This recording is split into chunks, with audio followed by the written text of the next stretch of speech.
মাননীয় সদস্যবৃন্দ, দিনের কর্মসূচি অনুযায়ী আমি এখন মাননীয় আইন, বিচার ও সংসদ বিষয়ক মন্ত্রী মোহাম্মদ আসাদুজ্জামানকে সংসদে উত্থাপিত আকারে সুপ্রিম কোর্ট সচিবালয় রহিতকরণ বিল 2026 অবিলম্বে বিবেচনা প্রস্তাব উত্থাপনের জন্য আহ্বান জানাচ্ছি। তবে এই বিষয়ে আপত্তি দিয়েছেন নাজিবুর রহমান। মাননীয় মন্ত্রী, আপনি বিলটি উত্থাপন করুন, তারপর আমি নাজিবুর রহমানকে সময় দেব। মাননীয় স্পিকার, বিলটি অলরেডি উত্থাপিত আকারে আছে, উত্থাপন করা হয়েছে। অবিলম্বে বিবেচনার জন্য আমি এখন পেশ করব। মাননীয় স্পিকার, আমি মোহাম্মদ আসাদুজ্জামান, মন্ত্রী, আইন, বিচার ও সংসদ বিষয়ক মন্ত্রণালয় প্রস্তাব করছি যে সুপ্রিম কোর্ট সচিবালয় অধ্যাদেশ 2025 ও সুপ্রিম কোর্ট সচিবালয় সংশোধন অধ্যাদেশ 2026 রহিতকরণ কল্পে আনিত বিলটি সুপ্রিম কোর্ট সচিবালয় রহিতকরণ বিল 2026 হিসাবে অবিলম্বে বিবেচনার জন্য গ্রহণ করা হোক। বিলটি অবিলম্বে বিবেচনার ব্যাপারে আপত্তি জানিয়েছেন মাননীয় সদস্য মোহাম্মদ নাজিবুর রহমান, 68 পাবনা 1। আপনি এ ব্যাপারে বক্তব্য রাখতে পারেন, আপনার সময় 10 মিনিট। ধন্যবাদ মাননীয় স্পিকার। এখানে একটা বিষয় মনে কনফিউশন আছে। মাননীয় স্বরাষ্ট্রমন্ত্রী যেটা বলেন, এটা ফার্স্ট রিডিং না, এটা সেকেন্ড রিডিং। মাননীয় স্পিকার, এখানে 78 বিধিতে আপনি 2 মিনিট দিতে বাধ্য না, এটা আপনি যে কোনো সময় আরও টাইম বাড়িয়ে দিতে পারেন। মাননীয় স্পিকার, যে রহিতকরণ বিলটি উত্থাপিত হয়েছে বিবেচনার জন্য, এটি বিচার বিভাগের স্বাধীনতার উপর নগ্ন হস্তক্ষেপ, বিচার বিভাগের স্বাধীনতার চরম লঙ্ঘন, ফ্যাসিবাদী কায়দায় নিম্ন আদালতকে ব্যবহার করে বিরোধী মত দমনের আয়োজন চলছে। মাননীয় স্পিকার, এই বিলটি এখনো পাশ হয়নি, বিবেচনার জন্য উঠেছে। এখনো আমাদের নিম্ন আদালত উচ্চ আদালতের অধীনে স্বাধীন বিচার বিভাগ হিসাবে কাজ করছে। তারপরেও আমরা দেখেছি নিম্ন আদালতের বিচারকরা যখন স্বাধীন বিচার বিভাগের পক্ষে অবস্থান নিয়েছে, আইন মন্ত্রণালয় থেকে তাদেরকে শোকজ করা হয়েছে। মাননীয় স্পিকার, তারা আইন মন্ত্রণালয়ের আন্ডারে ম্যাজিস্ট্রেটকে নিম্ন আদালতকে নেওয়ার আগে যদি এই আচরণ প্রকাশ করতে পারে, মাননীয় স্পিকার, আমরা দেখেছি সেই ফ্যাসিবাদী আমলে কি হয়েছে, অতীতে কি হয়েছে। ম্যাজিস্ট্রেটরা যদি আইন মন্ত্রণালয়ের কথা না শোনে, বিরোধী দল দমনের ক্ষেত্রে তারা যদি অস্বীকার করেছিল, তখন তাদেরকে খাগড়াছড়িতে বদলি করা হতো দিনের নোটিশে, তেঁতুলিয়ায় টেকনাফে বদলি করা হতো। মাননীয় স্পিকার, সেই দিন আবার ফিরে আনার জন্য ষড়যন্ত্র চলছে। মাননীয় স্পিকার, ফ্যাসিবাদের জাতাকলে আমরা সকলে নিষ্পেষিত হয়েছিলাম। মাননীয় স্পিকার, আজকে আবার যদি আমাদেরকে সেই সিস্টেমে নিয়ে যাওয়া হয়, বিচার বিভাগের স্বাধীনতার জন্য শুধু আমরা নয়, সরকার দলীয় অনেক আইনজীবী আছেন, তারাও সংগ্রাম করেছেন, তাদের সেই সংগ্রাম আজকে কোথায় গেল? তারা যদি আজকে চুপ থাকেন, বিচার বিভাগের স্বাধীনতা নিভৃতে কাঁদবে। মাননীয় স্পিকার, এই যে অধ্যাদেশটি আজকে বাতিলের জন্য, রহিত করার জন্য বিল উত্থাপিত হয়েছে মাননীয় স্পিকার, সেই ব্যাপারে হাইকোর্টের একটি রায় রয়েছে। সেই রায় বাস্তবায়নের জন্যই এই অধ্যাদেশটি আনা হয়েছিল। মাননীয় স্পিকার, সেই রায় কি বলা হয়েছিল? সেই সাদ্দাম হোসেন ভার্সেস বাংলাদেশ, সেখানে 1972 সালের অরিজিনাল সংবিধানের 116 অনুচ্ছেদ, যেটাকে বারংবার সংশোধন করে বিচার বিভাগের স্বাধীনতাকে খর্ব করা হয়েছিল, সেটাকে অসাংবিধানিক ঘোষণা করা হয়েছিল। এবং সেখানে বলা হয়েছিল 1972 সালের মূল সংবিধান 116 অনুচ্ছেদটি স্বয়ংক্রিয়ভাবে পুনরুজ্জীবিত এবং পুনঃপ্রতিষ্ঠিত, রিভাইভ এবং রিস্টোর্ড হবে। সেখানে মাননীয় স্পিকার কি বলা হয়েছিল? সেখানে বলা হয়েছে বিচার বিভাগের সেবায় নিয়োজিত ব্যক্তি বিচারিক কার্য সম্পাদনকারী ম্যাজিস্ট্রেটের উপর নিয়ন্ত্রণ, যার মধ্যে রয়েছে পদায়ন, পদোন্নতি এবং ছুটি মঞ্জুরের ক্ষমতা এবং শৃঙ্খলা বিধানের ক্ষমতা সুপ্রিম কোর্টের উপর ন্যস্ত থাকবে। এবং সেই রায়ে আরও বলা হয়েছিল বাংলাদেশ জুডিশিয়াল সার্ভিস শৃঙ্খলা বিধিমেলা 2017-কে আলট্রা ভাইরাস ঘোষণা করা হলো, কারণ এটি সংবিধানের 116 অনুচ্ছেদ এবং মাজদার হোসেন মামলার যে বিচার বিভাগের স্বাধীনতার কথা বলা হয়েছিল সেটার পরিপন্থী। এখানে আরও বলা হয়েছে 3 মাসের মধ্যে স্বাধীন সেক্রেটারিয়েট, বিচার বিভাগের সেক্রেটারিয়েট প্রতিষ্ঠা করতে হবে। সেই বিচার বিভাগের হাইকোর্টের রায়কে বাস্তবায়ন করার জন্যই এই অধ্যাদেশটি জারি করা হয়েছিল। মাননীয় স্পিকার, সেই অধ্যাদেশ জারি করার পরে এই অধ্যাদেশকে কার্যকর করা হয়েছিল। একটি স্বাধীন সচিবালয় আমরা দেখেছিলাম সুপ্রিম কোর্টে সেদিন প্রতিষ্ঠিত হয়েছিল। মাননীয় আইনমন্ত্রী সেদিন উপস্থিত ছিলেন সেখানে। আজকে তিনি সেবা কিভাবে আবার সেটাকে ফিরিয়ে নেওয়ার জন্য, রহিত করার জন্য বিল আনেন, আমাদের বোধগম্য হয় না। মাননীয় স্পিকার, সেই রায় বাস্তবায়িত হয়ে গিয়েছে, সুপ্রিম কোর্ট সচিবালয় প্রতিষ্ঠিত হয়ে গিয়েছে। সেখানে রায়টি স্টে হওয়া কিংবা ডিসমিস হওয়া ছাড়া এটিকে বিলুপ্ত করা, সেই সচিবালয়কে বিলুপ্ত করার জন্য বিল আনা বিচার বিভাগের স্বাধীনতার নগ্ন হস্তক্ষেপ এবং আদালত অবমাননার শামিল। মাননীয় স্পিকার, আমরা এখানে অনেক কথা বলতে পারি, আমাদের ইন্ডেমনিটি আছে, আমাদের দায় মুক্তি আছে, কিন্তু এই কথা বলার কোনো সুযোগ নেই। আমাদের এই সংবিধান সার্বভৌম, আমরা আদালতের রায় মানতে বাধ্য নই, এমন কথা কিন্তু এই সংসদে বলা হয়েছে। এই কথাটি সম্পূর্ণ অযৌক্তিক এবং অসত্য। এর মাধ্যমে জাতিকে মিসলিড করা হচ্ছে। আমার মাননীয় সংসদ সদস্য জনাব আবুল হাসনাত অনেক কথা বলতে চেয়েছিলেন, তিনি বলতে পারেননি। তারপর মাননীয় যে আইনমন্ত্রীকে সময় দিয়েছেন, তিনি অনেক বিষয়ে মিসলিড করেছেন। যে বিষয়ে এর আগে মিসলিড করা হয়েছে তার একটি ছিল সংবিধানের এই আমাদের সংসদের সার্বভৌমত্ব। আমি একটি বইয়ের রেফারেন্স দিতে চাই, বাংলাদেশ জাতীয় সংসদ, ডক্টর মহিউদ্দিন। সেখানে তিনি সার্বভৌমত্ব নিয়ে কি লিখেছেন, সেখানে তিনি একটি কোর্টের রেফারেন্স দিয়েছেন। 2003 সালে যৌথ অভিযান দায় মুক্তি আইন 2003, এটাকে খারিজ করে সুপ্রিম কোর্ট যেটা বলেছিল, বিচারপতি মঈনুল ইসলাম চৌধুরী এবং বিচারপতি আশরাফুল কামালের সমন্বয়ে গঠিত হাইকোর্ট বেঞ্চ বলেছিল, রাষ্ট্রের 3টি অঙ্গের কেউই সার্বভৌম নয়, প্রতিটি অঙ্গ সংবিধানের বিধিবিধান সাপেক্ষে স্বাধীন, শ্রেষ্ঠত্ব শুধু সংবিধানের, রাষ্ট্রের 3টি অঙ্গই সংবিধানের বিধিবিধান মেনে চলতে বাধ্য। আজকে আমাদের কাছে মনে হয়, যখন এই সংসদে দায়িত্বপ্রাপ্ত মন্ত্রীরা বলেন সংবিধান, আমাদের সংবিধান অনুযায়ী 7(2) অনুযায়ী আমাদের সংসদ সার্বভৌম, তখন মনে হয় আইনের এতগুলো ডিগ্রি, সেই এলএলবি করা থেকে শুরু করে, এলএলএম করা থেকে শুরু করে, বার করা থেকে শুরু করে, পিএইচডি করা থেকে শুরু করে সকলই বৃথা, আবার আইন নতুন করে শিখতে হবে আমাদেরকে। মাননীয় স্পিকার, এই বইতে আরও বলা হয়েছে কোনো আইন সংবিধান সম্মত কিনা তা পর্যালোচনা করে আইনের বৈধতা নির্ধারণ করার প্রক্রিয়াকে বিচার বিভাগীয় পর্যালোচনা বলা হয়। বিচার বিভাগীয় পর্যালোচনার মাধ্যমে পার্লামেন্ট কর্তৃক প্রণীত কোনো আইন বা আইনের অংশবিশেষ সংবিধানের সাথে অসামঞ্জস্য বলে প্রতীয়মান হলে আদালত তা বাতিল ঘোষণা করতে পারে। ফলে যেসব দেশে লিখিত সংবিধান রয়েছে আমাদের দেশের মতো, মাননীয় স্পিকার, সেসব দেশে সংবিধান হলো সর্বভৌম বা সুপ্রিম ক্ষমতার অধিকারী, সরকারের সকল বিভাগ সংবিধানের অধীনে দায়িত্ব পালন করবে। মাননীয় স্পিকার, সেখানে আরও বলা হয়েছে কোনো আইন সংবিধানের সাথে সাংঘর্ষিক হলে সেটা স্বতঃস্ফূর্তভাবে বাতিল হয় না। এর জন্য রাষ্ট্রের কোনো নাগরিককে উচ্চ আদালতের সংশ্লিষ্ট আইন বা আইনের ধারা চ্যালেঞ্জ করে রিট করতে হয়। উচ্চ আদালত যদি রিট আবেদন বা রুলের নিষ্পত্তির মাধ্যমে সংশ্লিষ্ট আইন বা আইনের অংশবিশেষকে বাতিল করে, তাহলেই সেটিকে বলা যাবে সেটি সংবিধানের সাথে সাংঘর্ষিক। মাননীয় স্পিকার, এই যে রহিতকরণ বিলটি আনা হলো, এখানে আমাদের বিচার বিভাগের উপরে, তাদের স্বাধীনতার উপরে নগ্নভাবে হস্তক্ষেপ করা হয়েছে। এই ব্যাপারে 16 সংশোধনীর মামলায় সুপ্রিম কোর্ট যে কথাগুলো বলেছিল, আমি সে কথাগুলো একটু কোট করতে চাই। মাননীয় স্পিকার, সেখানে বলা হয়েছিল বাংলাদেশের গণপ্রজাতন্ত্রী সংবিধানের কাঠামোর অধীনে রাষ্ট্রের 3টি অঙ্গ সংসদ, নির্বাহী ও বিচার বিভাগ সমান গুরুত্ব এবং মর্যাদার অধিকারী। কোনো অঙ্গই কোনোটির অধীনস্থ নয়, কিন্তু 16 সংশোধনীর মাধ্যমে বিচার বিভাগকে অন্যান্য অঙ্গের অধীনস্থ করার চেষ্টা করা হয়েছে, যা স্বয়ংক্রিয়ভাবেই ইপসো ফ্যাক্টো অর্থাৎ অসাংবিধানিক, একই সাথে অনাকাঙ্ক্ষিত এবং অগ্রহণযোগ্য। মাননীয় স্পিকার, এই যে রহিতকরণ বিলটি করা হলো, যেই বিলের মাধ্যমে সংবিধানের 116 অনুচ্ছেদ, যেটা স্বয়ংক্রিয়ভাবে পুনঃপ্রতিষ্ঠিত হয়েছে, যেখানে আমাদের সর্বোচ্চ আদালতকে নিম্ন আদালতের শৃঙ্খলা বিধানের দায়িত্ব দেওয়া হয়েছে, সেটাকে ডিফাই করে যে নতুন রহিতকরণ বিল করা হচ্ছে, নিচের কোর্টের শৃঙ্খলা বিধানের দায়িত্ব আবার আইন মন্ত্রণালয়ের আন্ডারে দিয়ে দেওয়া হচ্ছে, এই বিষয়টি সম্পূর্ণভাবে অসাংবিধানিক এই 16 সংশোধনীর রায়ের মাধ্যমে। সুতরাং এটাকে কোনোভাবেই মাননীয় স্পিকার পাশ করা যাবে না। এই বিষয়ে আপনার একটি ক্ষমতা রয়েছে মাননীয় স্পিকার, এই সংসদের একটি ক্ষমতা রয়েছে, জনমত যাচাইয়ের জন্য আপনারা 77 বিধি মতো দিতে পারেন। এখনও 2 দিন সময় রয়েছে। উন্নতর প্রযুক্তির মাধ্যমে আমরা অনলাইনের মাধ্যমে, ফেসবুকের মাধ্যমে এই বিষয়ে জনমত নিতে পারি। আপনারা যদি এতই কনসার্ন হয় বিষয়টিতে, জনমত যাচাই করে দেখুন জনগণ কি বলে।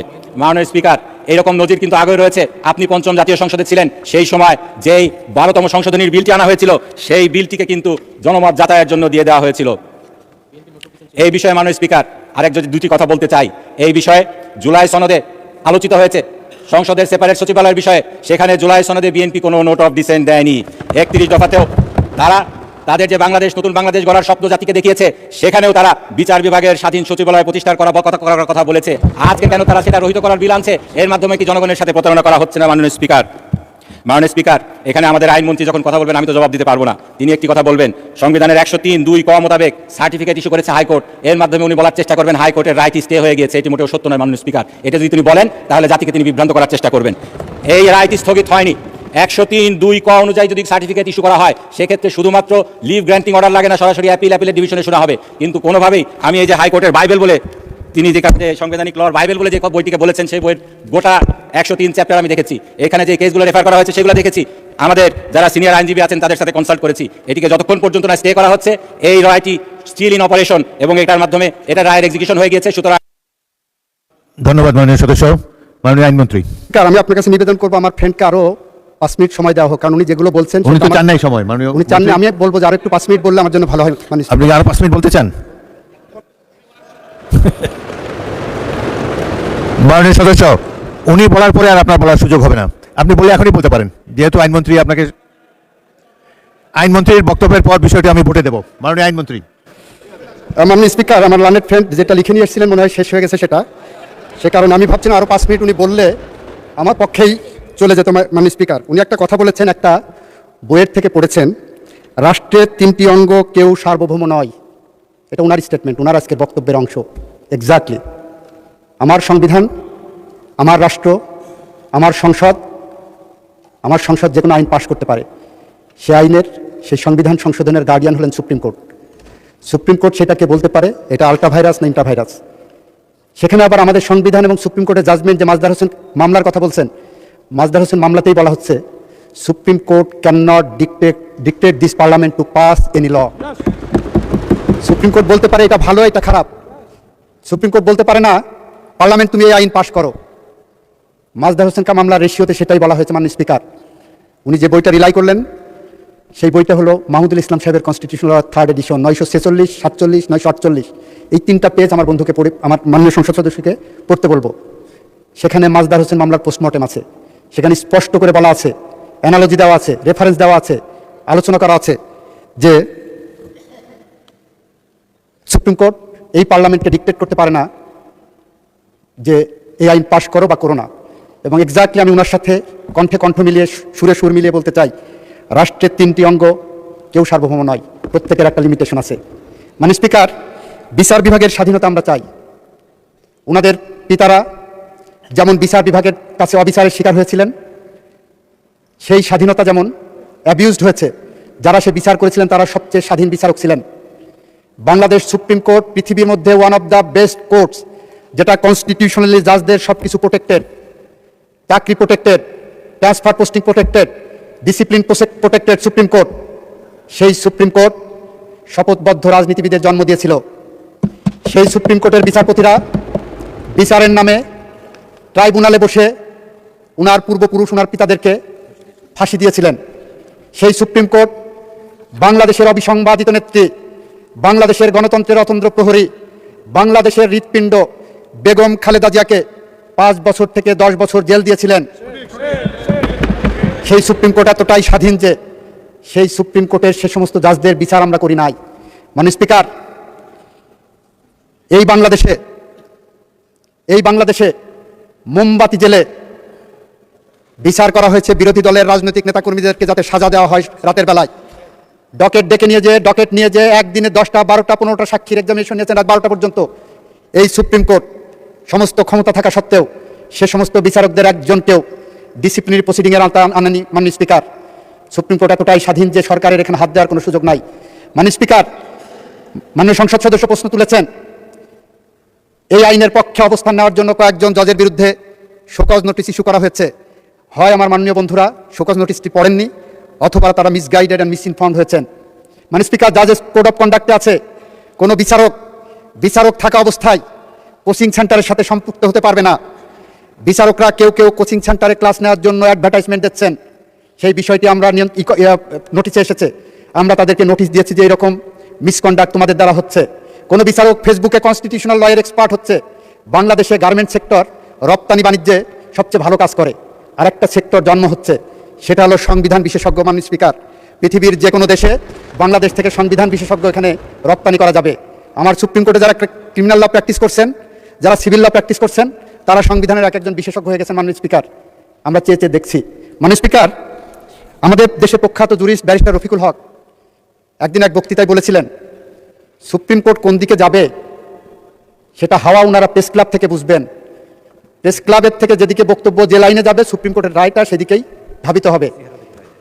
আমাদের সুপ্রিম কোর্টের সম্পর্কে উনি আরেকটা কথা বলে গিয়েছিলেন, যখন সুপ্রিম কোর্ট নিজের স্বার্থ রক্ষার জন্য প্রয়োজন হয়, তখন সুপ্রিম কোর্ট সেই রায় তার পক্ষে নিজের মতো করে দেন। তার জ্বলন্ত উদাহরণ হলো 8th অ্যামেন্ডমেন্ট জাজমেন্ট। 8th অ্যামেন্ডমেন্টের জাজমেন্টে 102-তে বাংলাদেশের সমস্ত জেলা থেকে, বিভাগীয় শহর থেকে সুপ্রিম কোর্টে ঢাকাতে নিয়ে সেই ইউনিটারি ফর্মে রেখে অন্য কোথাও সুপ্রিম কোর্টের ব্রাঞ্চ করা যাবে না বলছেন। অথচ আর্টিকেল 101 যদি কেউ কনস্টিটিউশনে পড়ে, 100-এ আর্টিকেল 100-তে বলা আছে মাননীয় স্পিকার যে সার্কিট ব্রাঞ্চ করতে পারবেন। আর্টিকেল 100 অফ দি কনস্টিটিউশনে বলা হচ্ছে সুপ্রিম কোর্টের সময় ব্রাঞ্চ হবে বিভিন্ন জায়গায়, কিন্তু সুপ্রিম কোর্টের জজ সাহেবদের তো ওখানে যেতে ভালো লাগে না, কারণ ওনাদের কুমিল্লা যেতে হতো, রংপুর যেতে হতো, যশোর যেতে হতো। সেই কারণে আর্টিকেল 100 অফ দি কনস্টিটিউশনকে এখানে দেখেন রিডান্ডেন্ট করা হয়েছে। বলা হচ্ছে 100-এ রাজধানীতে সুপ্রিম কোর্টের স্থায়ী আসন থাকিবে, তবে রাষ্ট্রপতির অনুমোদন লইয়া প্রধান বিচারপতি সময় অন্য যে স্থান বা স্থানসমূহ নির্ধারণ করিবেন, সেই স্থান বা স্থানসমূহে হাইকোর্টের বিভাগ অধিবেশন অনুষ্ঠিত হইতে পারিবে। এই আর্টিকেল 100-এর পথে প্রধান অন্তরায় হয়ে দাঁড়িয়েছেন এখন। এই 100-কে বাস্তবায়ন করার জন্য জুলাই চার্টার একটি অনুচ্ছেদ দেওয়া হয়েছে। সেই জুলাই চার্টার এবং আর্টিকেল 100-এর উপরে প্রধান অন্তরায় হয়ে দাঁড়িয়েছে এখন 8ম সংশোধনের রায়। মাননীয় স্পিকার, বিচার বিভাগের স্বাধীনতার যে ধারণা ওয়ার্ল্ড ওয়াইড, সেই ধারণাটা হলো একজন বিচারকের নিয়োগ কী হবে। এখানে যে স্বাধীনতার কথা বলা হচ্ছে সেটা হলো নিম্ন আদালতের স্বাধীনতা। উচ্চ আদালতে আগেই বলেছি কনস্টিটিউশনালি প্রোটেক্টেড, আগেই বলেছি উচ্চ আদালতের জাজদের চাকরি থেকে শুরু করে সব কিছু কনস্টিটিউশনালি প্রোটেক্টেড, এটা নিয়ে কারো কোনো দ্বিমত নাই। এখন আসেন অধস্তন আদালতের কথা। মাননীয় স্পিকার, অধস্তন আদালতের একজন বিচারকের স্বাধীনতা নির্ভর করে কয়েকটি জিনিসের উপর, কয়েকটি উপাদান। তার প্রথম উপাদান হলো তার নিয়োগ প্রক্রিয়ার স্বচ্ছতা। দ্বিতীয় উপাদান হলো তার চাকরির নিশ্চয়তা। তৃতীয় উপাদান হলো তার ট্রান্সফার বদলির নিশ্চয়তা। চতুর্থ উপাদান হলো তার ডিসিপ্লিনারি অ্যাকশনে যাতে অবিচারের শিকার না হয় সেটা নিশ্চয়তা। মাননীয় স্পিকার, আমাদের দেশে একটি বিচার বিভাগীয় রিক্রুটমেন্ট কমিশন আছে, যার প্রধান হলেন আপিল বিভাগের একজন বিচারপতি। সেই নিয়োগ নিয়ে বাংলাদেশে এখন পর্যন্ত কোনো প্রশ্ন উত্থাপিত হয়নি। সেখানে সরকারের কোনো হাত নাই। আমাদের বর্তমান মাননীয় প্রধান বিচারপতি ছিলেন ওই বিচার কমিশনের প্রধান। উনি প্রমাণ করে এসেছেন রিক্রুটমেন্ট কতটা স্বচ্ছ হতে পারে, কতটা জবাবদিহিমূলক হতে পারে, কতটা মেধার রিক্রুটমেন্ট হতে পারে। আমাদের বর্তমান মাননীয় প্রধানমন্ত্রী সেটা প্রকাশ করে এসেছেন মাননীয় স্পিকার। মাননীয় স্পিকার, দ্বিতীয়ত হলো তার চাকরির নিশ্চয়তা, তার ট্রান্সফার বদলির নিশ্চয়তা। মাননীয় স্পিকার, আমি আইনমন্ত্রী হিসেবে বলছি, এখানে দাঁড়িয়ে বলছি সংসদে, আমার মাননীয় সংসদ সদস্যদের অবহিত করার জন্য, ওনারা জানেন কিনা জানি না, আমার একজন সহকারী জজের ট্রান্সফার করার ক্ষমতাও নাই মাননীয় স্পিকার। যে আইনে এতদিন ধরে আসছে সে আইনে একজন সহকারী জজের ট্রান্সফারের ক্ষমতা আমার নাই। আমি যেটা করতে পারি, আমার মন্ত্রণালয় যেটা করতে পারে সেটা হলো একজনের ট্রান্সফারের জন্য প্রস্তাব পাঠাতে পারে ক্লারিক্যাল জব পোস্ট অফিস হিসাবে। সেই প্রস্তাব চূড়ান্তভাবে নিষ্পত্তি করবেন সুপ্রিম কোর্ট, প্রধান বিচারপতি নেতৃত্বে যে কমিটি আছে তারা। সুতরাং তার ট্রান্সফার বদলি, একজন বিচারকের ট্রান্সফার বদলি এইভাবে প্রোটেক্টেড আছে। মাননীয় স্পিকার, একজন বিচারক যদি মিসকন্ডাক্ট করে তার বিরুদ্ধে ব্যবস্থা নেওয়ার মতো সামর্থ্য আমাদের নাই, মন্ত্রণালয়ের নাই, সরকারের নাই। সেখানেও আমরা শুধুমাত্র তদন্ত করে একটা প্রস্তাব পাঠাতে পারি। Ultimate decision making authority supreme court. মাননীয় স্পিকার, ওইদিন বলেছিলাম সুপ্রিম কোর্টের এই ক্ষমতাটা রাষ্ট্রপতির হাতে ছিল চতুর্থ সংশোধনীর মাধ্যমে। পৃথিবীর ইতিহাসের অন্যতম ঘটনা যে সামরিক শাসন এসে বাংলাদেশের মানুষের অধিকার ফিরিয়ে দিয়েছিল। রাষ্ট্রপতির হাত থেকে এই চেকস অ্যান্ড ব্যালেন্সের জায়গাটা এনেছিলেন শহীদ রাষ্ট্রপতি জিয়াউর রহমান পঞ্চম সংশোধনের মাধ্যমে। এটা জুরিসপ্রুডেন্সের ইতিহাস মাননীয় স্পিকার। মাননীয় স্পিকার, পৃথিবীর ইতিহাসে জুডিশিয়ারির আমরা অ্যানার্কিজম দেখেছি, জুডিশিয়ারির অটোক্রেসি দেখেছি। আমি যুদ্ধাপরাধ ট্রাইব্যুনালে শেখ হাসিনার মামলা আর্গুমেন্ট করতে গিয়ে বলেছিলাম 1661 সালের একটি মামলা রেফারেন্স দিয়েছিলাম ব্রিটিশ আদালতের। সেই মামলায় ব্রিটিশ তৎকালীন প্রধানমন্ত্রী অলিভার ক্রমওয়েলকে ফাঁসি দেওয়া হয়েছিল। অলিভার ক্রমওয়েল 1958 সালে কিডনি রোগে আক্রান্ত হয়ে মারা গিয়েছিল। রাজার এতটাই ক্ষোভ ছিল, বিচার বিভাগের মধ্য দিয়ে একজন মৃত ব্যক্তিকে ফাঁসির আদেশ দিয়ে কবর থেকে তুলে এনে 61 সালে ফাঁসি দিয়েছিলেন 3 বছর পরে, মারা যাওয়ার 3 বছর পর। তারপরে সেখানে ক্ষান্ত হয়নি, সেখান থেকে এসে অলিভার ক্রমওয়েলের কঙ্কাল থেকে তার শিরচ্ছেদ করা হয়েছিল। তাকে ব্রিটিশ পার্লামেন্টের সামনে 20 বছর ঝুলিয়ে রাখা হয়েছিল। তারপরে সেই পার্লামেন্টে তার দেহাবশেষ পাঠিয়ে দেওয়া হয়েছিল কবরে, কঙ্কালের অন্য অংশ। 20 বছর পরে যে সেই মাথাটা, সেই খুলিটা ক্যামব্রিজের সাসেক্স বিশ্ববিদ্যালয়ের গেটে কবরস্থ করা হয়েছিল। মাননীয় স্পিকার, সেটাও হয়েছিল 200 বছর পরে, সেটাকে করা হয়েছে 20 বছর পরে। মাননীয় স্পিকার, এই কথাটা এটার কারণে বলছি, প্রগতিশীলতাটা কি, আমরা সামনে এগিয়ে যাব। আমরা বিচার বিভাগের স্বাধীনতার জন্য বদ্ধপরিকর। আমরা জুলাই চার্টারে স্বাক্ষর করেছি, আমরা বলেছি সংবিধানের প্রতি অনুচ্ছেদ ধরে আমরা এগিয়ে যাব মাননীয় স্পিকার। এবং যাব বলেই আমাদের যে বিলটা এনেছি সেই বিলের প্রথমেই বলেছি, প্রথম লাইনেই বলেছি, যেহেতু সুপ্রিম কোর্ট সচিবালয় প্রতিষ্ঠার প্রয়োজনীয়তা বিষয়ে সংশ্লিষ্টদের সহিত অধিকতর পরামর্শ ও যাচাই বাছাই করা প্রয়োজন। আসেন না, মানে বিরোধী দলের সদস্যদের বলছি, আপনাদের এক্সপার্টাইজ আমরা আহ্বান করব। আপনাদের বাইরেও যারা আছে, আপনাদের যারা সিনিয়র আইনজীবী আছে, তাদের কাছে এক্সপার্টাইজ আমরা আহ্বান করব। আমরা বিচার বিভাগের সচিবালয়ের প্রতিষ্ঠার বিষয়ে আমরা আরও যাচাই বাছাই করে পরবর্তী আইন পাশ করবো মাননীয় স্পিকার। আপাতত আমরা এই আইনটা পাশ করার জন্য ধন্যবাদ অনুরোধ করছি মাননীয় স্পিকার। মাননীয় সদস্যবৃন্দ, আমি বিষয়টি এখন ভোটে দিচ্ছি, তাহলে আবার আমার মন্ত্রীকে দিতে হবে। মন্ত্রী will be the last speaker. আচ্ছা বলেন, আপনি বলেন। ধন্যবাদ মাননীয় স্পিকার। আমি একটু অবাক হয়ে যাচ্ছিলাম আজকে মাননীয় আইনমন্ত্রীর বক্তব্য শুনে। সংবিধানের বিরুদ্ধে উনি যে সুন্দর সুন্দর আজকে কথা বলছেন, ইনি কি একই ব্যক্তি কিনা যিনি 2 দিন আগে এই সংবিধানের পক্ষে গদগদ হয়ে এত সুন্দর কথা বললেন? আজকে ওনার কথার সূত্র ধরে বলতে চাই, আসুন, এদেশের রাষ্ট্র ব্যবস্থায় সংবিধানে অনেক সমস্যা আছে, যেটার সমাধান সংশোধনের মাধ্যমে সম্ভব নয়। আসুন সকলে মিলে সংস্কার পরিষদ করে এই সংবিধানকে সংশোধন করে আমরা একটি নতুন বাংলাদেশের পক্ষে পথে এগিয়ে যাই। ধন্যবাদ স্পিকার। ধন্যবাদ মাননীয় সদস্য।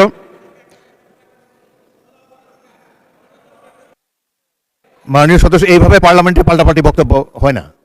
আপনি বলেছেন, অনেক সময় দিয়েছি, মাননীয় মন্ত্রী জবাব দিয়েছেন, দ্যাট শুড বি এনাফ। এখন আমি প্রশ্নটি ভোটে দিচ্ছি। মাননীয় সদস্যবৃন্দ, সংসদের সামনে প্রশ্ন হচ্ছে, আইনমন্ত্রী মোহাম্মদ আসাদুজ্জামান কর্তৃক সংসদে উত্থাপিত আকারে সুপ্রিম কোর্ট সচিবালয় রহিতকরণ বিল 2026 অবিলম্বে বিবেচনার জন্য গ্রহণ করা হোক। যারা এই প্রস্তাবের পক্ষে আছেন তারা হ্যাঁ বলুন, যারা এই প্রস্তাবের বিপক্ষে আছেন তারা না বলুন। আমার মনে হয় হ্যাঁ জয়যুক্ত হয়েছে, হ্যাঁ জয়যুক্ত হয়েছে, হ্যাঁ জয়যুক্ত হয়েছে। অতএব সংসদে উত্থাপিত আকারে সুপ্রিম কোর্ট সচিবালয় বিল 2000 রহিতকরণ বিল 2026 অবিলম্বে বিবেচনার জন্য গৃহীত হলো। মাননীয় সদস্যবৃন্দ, বিলটির উপর দফাওয়ারি কোনো সংশোধনী নেই। আমি এখন বিলের দফাটি সংসদের সামনে পেশ করছি। সংসদের সামনে প্রশ্ন হলো, বিলের দফা 2 বিলের অংশ হিসাবে গ্রহণ করা হোক। যারা এই প্রস্তাবের পক্ষে আছেন তারা হ্যাঁ বলুন, যারা এই প্রস্তাবের বিপক্ষে আছেন তারা না বলুন। আমার মনে হয় হ্যাঁ জয়যুক্ত হয়েছে, হ্যাঁ জয়যুক্ত হয়েছে, হ্যাঁ জয়যুক্ত হয়েছে। অতএব বিলের দফা 2 এই বিলের অংশ হিসাবে গৃহীত হলো। বিলের 1 দফা বলবৎকরণ দফা, প্রস্তাবনা, প্রবর্তন এবং শিরোনামা এই বিলের অংশ হিসাবে গ্রহণ করা হোক। যারা এই প্রস্তাবের পক্ষে আছেন তারা হ্যাঁ বলুন, যারা এই প্রস্তাবের বিপক্ষে আছেন তারা না বলুন। আমার মনে হয় হ্যাঁ জয়যুক্ত হয়েছে, হ্যাঁ জয়যুক্ত হয়েছে, হ্যাঁ জয়যুক্ত হয়েছে। অতএব বিলের 1 দফা বলবৎকরণ দফা, প্রস্তাবনা, প্রবর্তন এবং শিরোনামা এই বিলের অংশ হিসাবে গৃহীত হলো। মাননীয় আইন, বিচার ও সংসদ বিষয়ক মন্ত্রী মোহাম্মদ আসাদুজ্জামান, আপনি বিলটি পাশ করার প্রস্তাব উত্থাপন করতে পারেন। মাননীয় স্পিকার, আপনাকে ধন্যবাদ। মাননীয় স্পিকার, আমি মোহাম্মদ আসাদুজ্জামান, আইন, বিচার ও সংসদ বিষয়ক মন্ত্রী, সুপ্রিম কোর্ট সচিবালয় অধ্যাদেশ 2025 ও সুপ্রিম কোর্ট সচিবালয় সংশোধনী 2026 রহিতকরণ কল্পে আনিত বিলটি, যা সুপ্রিম কোর্ট সচিবালয় রহিতকরণ বিল 2026 নামে অভিহিত হয়, অবিলম্বে বিবেচনার জন্য অবিলম্বে পাশ করার জন্য এই সংসদে উপস্থাপন করছি। এতে পাশ করা হোক। সংসদের সামনে প্রশ্ন হচ্ছে, সংসদে উত্থাপিত আকারে সুপ্রিম কোর্ট সচিবালয় রহিতকরণ বিল 2026 পাশ করা হোক। যারা এই প্রস্তাবের পক্ষে আছেন তারা হ্যাঁ বলুন, যারা এই প্রস্তাবের বিপক্ষে আছেন তারা না বলুন। আমার মনে হয় হ্যাঁ জয়যুক্ত হয়েছে, হ্যাঁ জয়যুক্ত হয়েছে, হ্যাঁ জয়যুক্ত হয়েছে। অতএব সংসদে উত্থাপিত আকারে সুপ্রিম কোর্ট সচিবালয় রহিতকরণ বিল 2026 পাশ হলো।